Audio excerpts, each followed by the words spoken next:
So, Joe, I hear you have a story for us about a new Mirai variant. Right, yeah, so they're calling it the OMG Mirai botnet variant. Some folks from Fortinet put out a blog post kind of deconstructing a Mirai variant. The basic differentiator here is that it opens a proxy. So it basically is component for component, the Mirai botnet with all the same capabilities that Mirai has, but it opens a couple ports to open a proxy, and then it sets up a 3 proxy instance, which is a freeware proxy. So, you know, the kind of trend of this story and this blog post is that, you know, we've been seeing variants of Mirai for months and months and months. Folks are trying to monetize the Mirai botnet, which is interesting because that's not really why Mirai came out. When we first saw Mirai, you know, over a year ago, it was really a DDoS, you know, take down Krebs, take down DNS. This one, you know, tries to sell access to the proxy. You know, we've been seeing botnets trying to do cryptocurrency mining.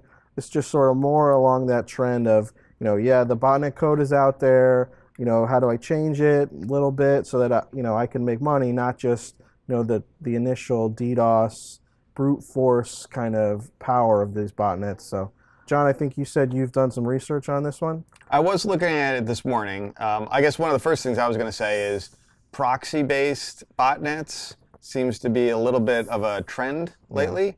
We've been seeing a lot of those in the IoT space. Like when they take these IoT devices over, they're turning them into proxy nodes as part of a larger proxy botnet fabric that they resell to other bad actors in the underground. The other thing that I was looking at today is, at least from the domain, the command and control domain that I saw reported in that story, it has been sinkholed. Okay. They kind of like kick the legs out from underneath it. Like we've talked about on the show before, these IoT devices, people put them out there, they don't put passwords on, and all these ones that did get infected in the first round probably never knew that they were infected. And when the bad guy comes around again with a new version of his malware, they're still not going to know that. So somebody can go right back in there and deploy a new version of the malware with a different domain name for the command and control and, you know, spin it up again. So I would not be surprised to see that happen. The problem I find with these IoT devices that we've talked about ad nauseum is that there's no antivirus.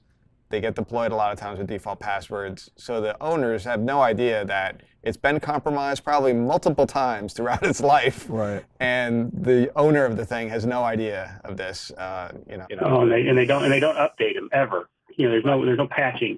Right. They just deploy it, and if it continues to work, then they're happy. So, Joe, you said it was doing cryptocurrency mining, I guess, when it was active. Was it Monero or was it Bitcoin, or do we really know? I think the point of this one is to sell access to the proxy. And correct me if I'm wrong, John, but the idea being if you have a botnet that has a proxy, you can be a little bit more anonymous with it, right? Right. You can use it as part of your kind of back office infrastructure, so to speak, or your botnet infrastructure to obfuscate where the operator is really coming from. Yeah. A lot of them use the proxy stuff for click fraud activity in order to get like advertising revenue, things like that. So they'll take those proxy bots and they'll run a bunch of commands through them and say, go visit these websites. And since it's a whole bunch of these different devices to Google or whoever is the advertising, it looks like different hits to them trying to visit it. And they get, you know, advertising revenue based on that if they can get enough hits over time. Right. But there's other things. They do all kinds of, I've seen on some of these proxy botnets, they do all kinds of shenanigans through there. So because they do rent it out to other people, usually bad actors in the underground. I saw a story, I think maybe a week ago, that said that some of those SETI, you know, the search for extraterrestrial, all those apps that are running doing that are now getting supplanted by the cryptocurrency mining because it's so much easier and so much more profitable. So we're never going to find the extraterrestrials. Never. Not unless they use Bitcoin.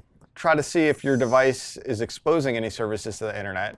What I like to do is use Shodan and see what they think about you if they've seen that you have certain ports and services open. Most importantly, never, ever, ever leave a device that has some kind of default password with that default password. So as soon as you get a device, a new one, make sure that you change that default password to something different.